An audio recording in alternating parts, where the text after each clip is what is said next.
આજે વિશ્વ આદિવાસી દિવસની ઉજવણી નર્મદા જિલ્લામાં કરવામાં આવી હતી। આ ઉજવણીમાં રાજ્ય શિક્ષણ મંત્રી પ્રફુલ પાનસેરિયા ઉપસ્થિત રહ્યા હતા।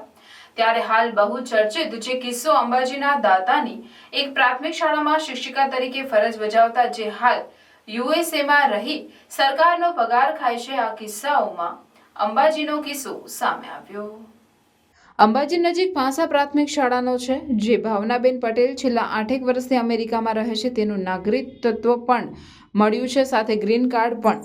શાળામાં કપાત પગાર ઉપર અનેક રજાઓ ભોગવી રહ્યા છે, જે બાબતે રાજ્ય શિક્ષણ મંત્રીએ કહ્યું કે આ કિસ્સો મીડિયા દ્વારા જાણવા મળ્યો અને તરત જ મેં નિયામકશ્રીને જાણ કરી તમામ માહિતી મંગાવી, જે બાબતે આજે આ વિગતમાં 1 જાન્યુઆરીથી એક પણ રૂપિયો પગાર આપવામાં આવ્યો નથી અને આ અમેરિકા ગયા ત્યારે સરકારની પરમિશન વગર ન જઈ શકે અને અન્ય જો લાભ લીધો હશે તો એ બાબતે એમના પર એક્શન લેવામાં આવશે। જો કે મોટી વાત એ છે કે છેલ્લા 8 વર્ષથી આ મહિલા શિક્ષિકા જો વિદેશમાં રહી માત્ર દિવાળીમાં જ 2 મહિનાનો 2 લાખ કરતાં વધુ પગાર લઈ ફરી 10 મહિનાના માટે વિદેશ જતા રહ્યા હોય એ જગ જાહેર છે।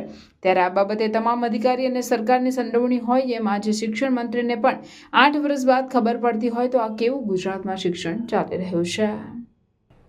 તુરંત જ મેં નિયામક શ્રીને વાત કરી અને તમામ પ્રકારની માહિતી પ્રાથમિક બેઝ મંગાવી છે। ત્યારે 1 જાન્યુઆરી 2024થી એક પણ રૂપિયો પગાર આપવામાં આવ્યો નથી।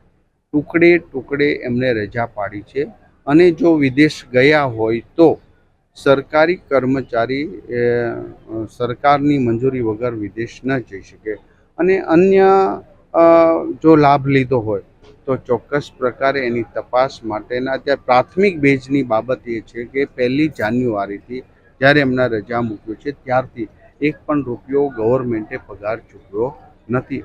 અગર કંઈ ખોટું કે ગલત એમણે કર્યું છે તો ચોક્કસ પ્રકારે એક્શન લેવાશે।